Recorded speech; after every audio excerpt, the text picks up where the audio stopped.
کیا یہ 10 دن رمضان کے آخری 10 دنوں سے بھی افضل ہیں؟ شیخ ابن عثیمین رحمۃ اللہ علیہ ایک مرتبہ طلباء کے بیچ تھے. طلباء سے جب عشرۂ ذی الحجہ کے بارے میں گفتگو کر رہے تھے تو سوال کیا.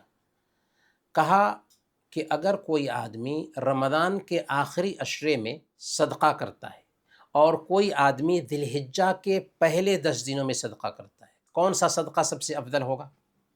کسی نے کہا کہ رمضان کے آخری عشرے کا صدقہ افضل ہوگا، کسی نے کہا کہ ذی الحجہ کے پہلے 10 دنوں کا صدقہ افضل ہوگا. دوسرا سوال کیا کہ کوئی آدمی اگر رمضان کے آخری 10 دنوں میں 2 رکعت نماز پڑھتا ہے اور کوئی آدمی ذی الحجہ کے پہلے 10 دنوں میں 2 رکعت نماز پڑھتا ہے، کون سا افضل ہوگا؟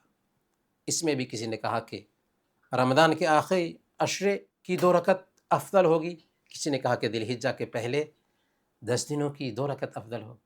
تو شیخ نے کہا یہاں پر اختلاف ہو گیا، اور اختلاف کے وقت میں ہمیں حکم ہے کہ فَإِن تَنَازَعْتُمْ فِي شَيْءٍ فَرُدُّوهُ إِلَى اللَّهِ وَالرَّسُولِ، کہ اگر تمہارا کسی مسئلے میں اختلاف ہو جائے تو اس مسئلے کو اللہ اور اس کے رسول کی طرف پھیر دو.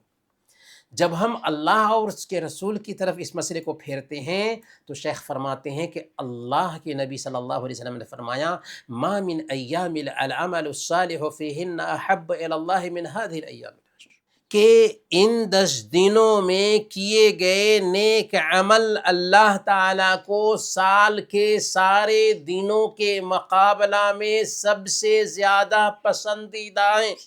پھر شیخ فرماتے ہیں وَلِهَذَا أَقُولُ إِنَّهُ يَجِبُ عَلَى أَهْلِ الْعِلْمِ أَن يُبَيِّنُوا لِلْعَامَّةِ أَنَّ الْعَمَلَ الصَّالِحَ فِي عَشْرِ ذِي الْحِجَّةِ أَحَبُّ إِلَى اللَّهِ مِنَ الْعَمَلِ فِي أَيِّ وَقْتٍ كَانَ. اسی لیے ہم کہتے ہیں کہ علم والوں پر واجب ہے کہ عوام کے سامنے بیان کرے کہ عشرۂ ذی الحجہ کے نیک اعمال کسی بھی وقت کیے گئے نیک اعمال سے زیادہ پسندیدہ ہیں. وَهَذَا مَجْهُولٌ لِلْعَوَامِ لِأَنَّهُمْ لَا يُذَكَّرُونَ بِهِ إِلَّا قَلِيلًا.